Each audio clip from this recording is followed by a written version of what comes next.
Hello students. इस lecture में हम स्टार्ट कर रहे हैं रेशियो एनालिसिस की एग्जामिनेशन प्रॉब्लम्स। तो पहले आप जितने भी फार्मूलाज हैं रेशियो एनालिसिस के तो वो आप रीड कर सकते हैं, आपकी स्क्रीन पर आ रहे हैं।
So let us start problem number 1.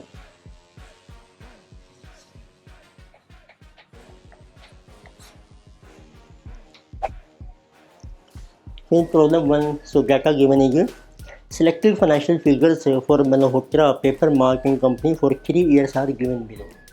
तो आपको एक फर्म का 3 साल का डाटा दिया है। GP ratio is given, stock turnover ratio is given, opening stock is given, closing stock is given, income tax rate is given. Administration expenses in year 1 amounted to 10% to sale and the annual increase was 10% over the previous year. So prepare a statement of profit in a comparative form for all the 3 years and comment on the reasons for decrease in profitability. तो 3 साल का data है, देखो GP ratio है, stock turnover है, opening stock, closing stock है। तो उससे एवरेज स्टॉक आ जाएगा, एवरेज स्टॉक से आपकी कॉस्ट ऑफ गुड्स सोल्ड आ जाएंगी, जीपी रेशो भी उससे सेल्स आ जाएंगी। Then you can prepare income statement comparative form में। तो लेट अस स्टार्ट। तो 3 साल हैं, 3 सालों की हम इकट्ठी बना सकते हैं इनकम स्टेटमेंट।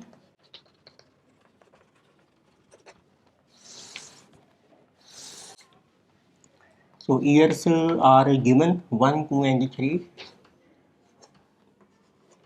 देखो सबसे पहले हमें ना स्टॉक टर्नओवर रेशो दिया है और एक ओपनिंग स्टॉक भी दिया है, क्लोजिंग स्टॉक भी दिया है। आप कैलकुलेट कर लीजिए एवरेज स्टॉक, देखिए equal to opening plus closing divided by 2। फिर आपको दिया है stock turnover ratio. Stock turnover ratio formula होता है COGS अपॉन एवरेज स्टॉक। तो उससे आपकी COGS आ जाएगी। तो that is equal to average stock into stock turnover ratio. तो let us see first of all what is average stock. Opening plus closing divided by 2, this is 35,000 in first year. Then closing second year में है 27,000 plus 37,800, तो divided by 2, 32,400। and in third year 50 plus 60 divided by 2, 55,000। ये आपको different stock से levels दिए हैं। Now what will be average stock turnover ratio, this is also given 20, 25 and 16। तो उसको मल्टीप्लाई करते हैं तो आपकी COGS आ जाएगी। तो 810,000, जिसे कि 7 लाख, जिसे कि 880। फिर आपको जीपी रेशो दी है, जीपी रेशो एक 30%, 25% एंड 20%। तो उसमें इससे cost of goods sold ratio आ जाएगी 70%, 75, 80%। तो you can calculate cost of goods sold ratio. ये होती है 100% माइनस जीपी रेशो। तो इट इज कमिंग 70%, 75% एंड 80%। तो इट मीन्स ये जो कॉस्ट ऑफ गुड्स सोल्ड है इट रिप्रेजेंट्स 70% ऑफ सेल। तो इससे आपकी सेल्स आ जाएगी। बाद में आ जाएगा C O G S upon C O G S ratio. तो सेल्स फर्स्ट ईयर की आ रही है आपकी 10 lakh. Then for second year 810 divided by 75%, जिसे 1080। For third year 880 divided by 80%, 11 lakh. इसमें से आप माइनस कीजिए cost of goods sold, balance है जी पी। तो सी ओ जी एस आपके पास है ही ऑलरेडी, जिसे ये 7 लाख, 3 लाख है जी पी। 810 जिसे ये 270, 880, 220। इसमें से लेस कीजिए अब आप एडमिनिस्ट्रेशन एक्सपेंसेज। ये आपको देखो मेंशन किए हैं फर्स्ट ईयर में, ईयर 1 में है 10% ऑफ सेल। सेल्स आपकी 10 लाख तो उसका 10% 1 लाख। फिर उन्होंने मेंशन किया है एंड एनुअल इंक्रीज हुआ कि 10% ओवर द प्रीवियस ईयर।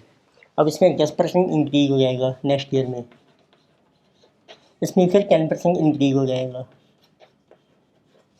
ये इंक्रीज हो रहे हैं with respect to previous year. तो इसमें बैलेंस आपका आ जाएगा net profit before tax PBT. और कोई एक्सपेंस हमें मेंशन नहीं किया है, जिसे ये 2 लैक्स, जिसे ये 160, जिसे 99,000 लेस कर लीजिए टैक्स। सो टैक्स आपको दिया है at the rate of 50%। So balance is our profit after tax, profit after tax which is 1 lakh. So 80,000 and 99 50% 49,500। किसी अगर इनकम स्टेटमेंट। तो अच्छा क्वेश्चन है, आप ध्यान से समझिए then you can note down। Next let us see problem number second।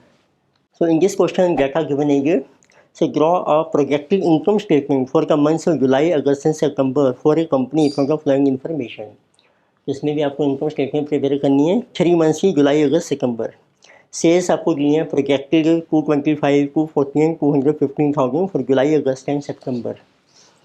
Cost of goods sold is given 50,000 plus 30% of selling price per month. Selling expense are 3% of sale. Rent is 7,500 per month. Administration expensive for July are expected to be 60,000 but are expected to rise 1% per month over the previous month expensive. So company has a 3 lakh of 8% loan, interest payable monthly, corporate tax rate is 30%। तो लेके start करके income statement. Sales आपको दी है, यहाँ से start हो जाएगी।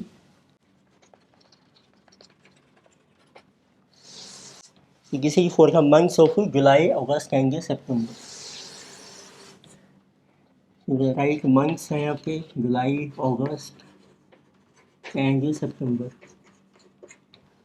तो बता रहे सेल्स आपको दी है प्रोजेक्टेड, जिसे 225 यानी कि 240, यानी फॉर सितंबर इट इज 215,000। तो minus cost of goods sold. तो ये आपको मेंशन किए हैं 50,000 है प्लस 30% आपने लेनी है ऑफ सेल प्राइस। तो उसका लीजिए 30% प्लस कर लीजिए 50,000, 117,500। हेयर आल्सो 30% 240 का, जिसे कमिंग 72 प्लस करके उसमें 50,000, 122, यानी 215 इंटू 30% प्लस कर लीजिए 50,000, जिसे जो 114,500। बैलेंस आपका आ जाएगा ग्रोस प्रॉफिट, जिसे जो 100, 500, 118, 107,500। इसमें से लेस कीजिए आप एक्सपेंसेज। एक तो सबसे पहले ये है selling expenses 3% of sale minus selling expenses. Next में आपको सेलिंग एक्सपेंसेस दिए हैं 3% ऑफ सेल। तो सेल्स आर ऑलरेडी गिवन और उसके ऊपर आप कैलकुलेट कीजिए 3%, 225,000 टू 3%, 6750, 240,000 इंटू 3%,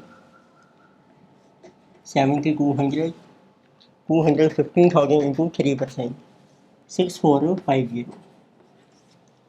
फिर आपको मेंशन किया है रैंक इज 7500 पर मंथ, ये आपका सेम है रैंक, इसी के 7500।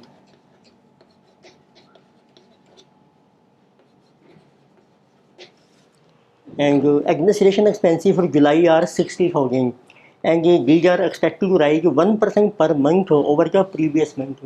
तो जुलाई से देखो हमें दिए हैं एडमिनिस्ट्रेशन एक्सपेंसेज, these are 60,000। अब इसमें 1% आप इंक्रीज कर दो 60,600, अगेन इंक्रीज 60,600 प्लस 1%, 61,206। तो ये हमारे एक्सपेंसिव हैं। फिर आपका है कंपनी एक 3 lakh loan 1% interest payable monthly, तो माइनस इंटरेस्ट आ जाएगा पर मंथ। तो वो 3 लाख का लोन है और उसके ऊपर आपका इंटरेस्ट है 8% और उसको बना लो पर मंथ 1/12, 24/12 जैसे 2000। So then you get balance is your profit before tax, this is your PBT। GP है 107,500 माइनस 6750 माइनस 67,500 माइनस 2000, 31,250। अब उसमें से माइनस कर लीजिए tax at the rate of 30%, balance is your profit after tax. So minus 30% tax 21,875। Similarly for next month 118,000 minus 7,200 minus 7,500 minus 60,600 minus 2,000, this is 40,700 minus 30% tax, this is 28,490। Then for next month 100,500 minus 6,450 minus 70,500 minus 61,206 minus 2000, this is 23,344 minus 30% tax, balance is 16,341 approximately। तो किसी income statement for 3 months. Next चलेगा से problem number 3। तो problem 3 में देखिए आपको data mention किया है। So ND company's equity shares are being traded in the market at ₹54 per share with a price earning ratio of 9। Company के share का मार्केट प्राइस दिया है आपको, market price of share ₹54, price earning ratio which is called PE ratio, तो किसे ये given 9 times. So company dividend pay out is 72%, dividend pay out होता है dividend pay out ratio DP ratio 72%। So it has 1 lakh equity shares और ₹10 each. फिर आपको ये number of equity shares 1 lakh shares of ₹10 each and company has no preference shares, book value per share is ₹42। फिर आपको दी है book value per share ₹42। So we have to calculate earning per share, net income of company, dividend yield and return on equity। तो let us see one by one. तो सबसे पहले आप देखिए प्राइस अर्निंग दी है, इसका फार्मूला होता है प्राइस अर्निंग का market price of share upon EPS। तो इससे EPS आ जाएगी आपकी, EPS है ये MPS क्रॉस मल्टीप्लाई कर दूँ divided by price earning ratio. MPS है 54/9 जिसे कमिंग 6। इससे आपका डिविडेंड आ जाएगा अर्निंग का 72%। तो they're asking what is earning per share, यानी calculate dividend per share. So formula of GP ratio is dividend per share upon earning per share into 100। तो this पे आउट इज 72%, तो उससे डिविडेंड आ जाएगा आपका पर शेयर। EPS है 6 into कर लीजिए 72%, तो 6 into 72% is 4.32। So now they are asking what is dividend yield. तो डिविडेंड यील्ड का देखो फार्मूला अप्लाई करते हैं।